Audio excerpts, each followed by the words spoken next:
We are here in a sport Lyon. Listen to it. You're in a sport. Oof, that is a video that has now gone viral. And it was a Fox News cutaway to expats, American expats in France who were celebrating the World Cup. The American team, women's American team, won the World Cup, and they were celebrating, but they also had some strong feelings in regard to Trump. And I'll get to that in just a second. But first, let's watch the longer video of the chant.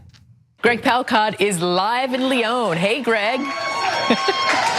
Guess what? History has just been made, Arthel. We are here in a sport Lyon. Listen to it. You're in a sport. We were out. We were looking at green with the tank.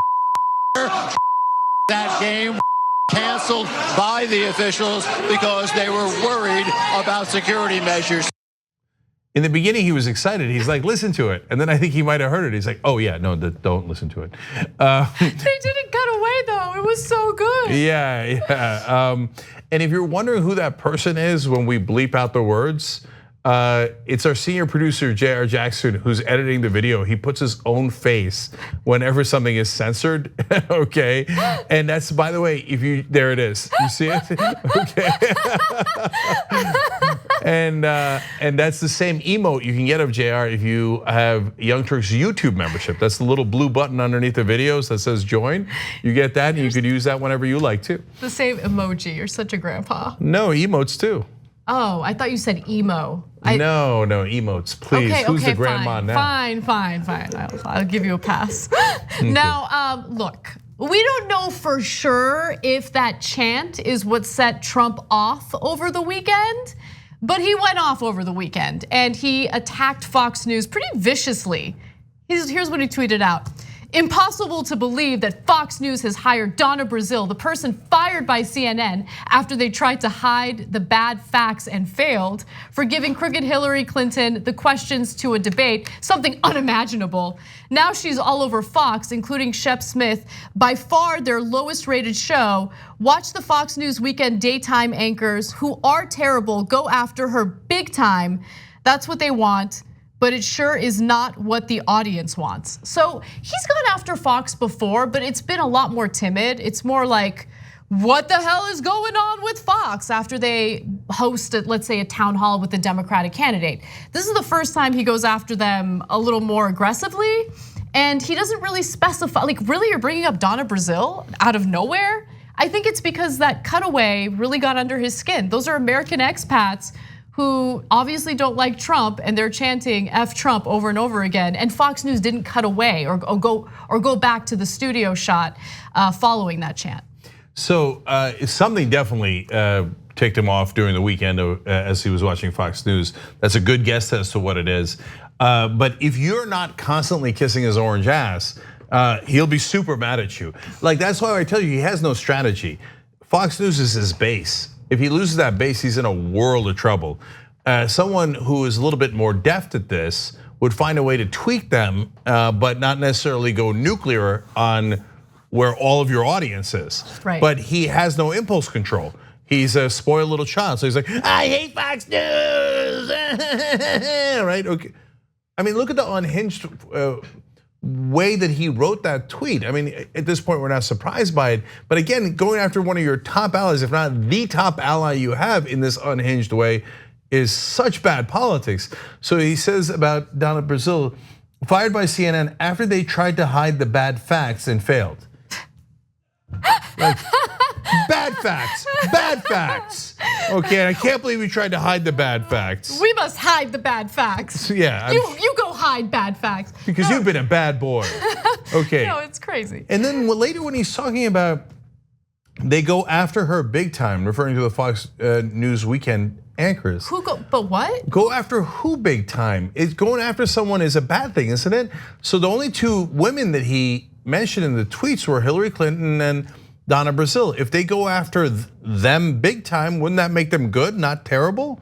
Like, none of it makes any sense at all. Well, he was in a fit of rage, and it wasn't just again, this is just my analysis of the situation. It wasn't just the chant. I think it also has a lot to do with the fact that the American women's team won the Women's World Cup. Because as we had talked about earlier on the show, you have Megan Rapinoe, who is incredible, and she's very transparently protesting Donald Trump in the way that she handles the national anthem, what have you. And so they win, there's a huge celebration. You have the chant in this bar in France somewhere, and it didn't stop there.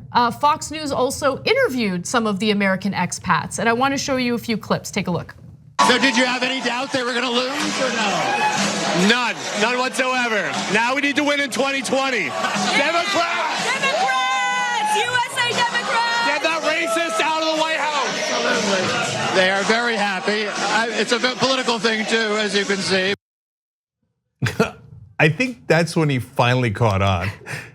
He's like, oh, listen to it. Are they saying Trump? And then like he's like, they're like, I hope the Democrats are, oh, it's a bit political here.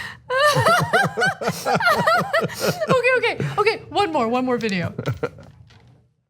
I think our team really represents what America's about. So we have diversity racially, we have an LGBTQ population represented, and that's what Americans get behind. So I think Trump is really the old guard. It's kind of the last grasp for them to keep power, but power should be divided amongst everyone. Look up to these athletes, and it's definitely a risk taking a political stance, and you may alienate some fans, but whether it's Rapinoe, whether it's NBA stars like LeBron or Steph Curry, I mean, it's got to come from the population, and hopefully in 2020 there will be a different story, because right now I'm very embarrassed to be American. It's time for people in our country to stop living all these lies, and it's really depressing that there are those that are so uneducated that don't believe everything he says. So that did not air on Fox, just to be clear, but that was the soccer fan who's chanting in favor of Democrats in that bar, kind of explaining his views on what's happening with American politics. So I think Trump is not used to being confronted with the reality that he is not popular. I mean, there were headlines over the weekend about how his approval rating has spiked at record levels, and that record level is 44%. He is not a popular president. And so he's surrounded by yes men. If someone ever crosses him, he gets rid of them immediately. And he's insulated himself from real criticism. To have to confront that on the one cable news network that usually kisses his ass, I think is difficult for him to take. Yeah, they normally stroke his ego. So he was going for that. He's like, ooh, I want an ego stroking. Oh, they won't stroke my ego. The British ambassador, now in some leaked memos, says it's shocking how insecure the president of the United States is. He's the most powerful man on earth, he explains, and he doesn't seem to understand that. Right. And he's and compares him basically, I'm paraphrasing now, to a petulant child.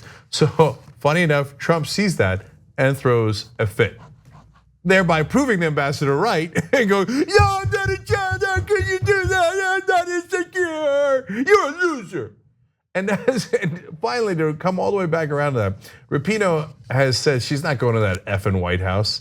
She's obviously an openly gay athlete, and she has said a number of critical things about Trump. And Trump, about when tweeting about her before, said Meghan should win first, capitalized, before she talks. Well, she won. Right, and so now they won 4 World Cups, the most in world history.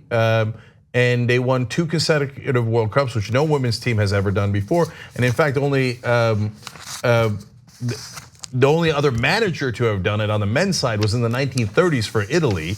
So this is historic. They are the greatest team ever.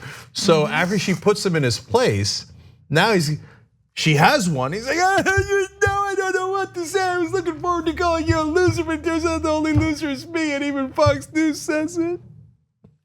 So sad, baby. The TYT Plus app is now available on iOS and Android. Download to get more TYT content at tyt.com/app.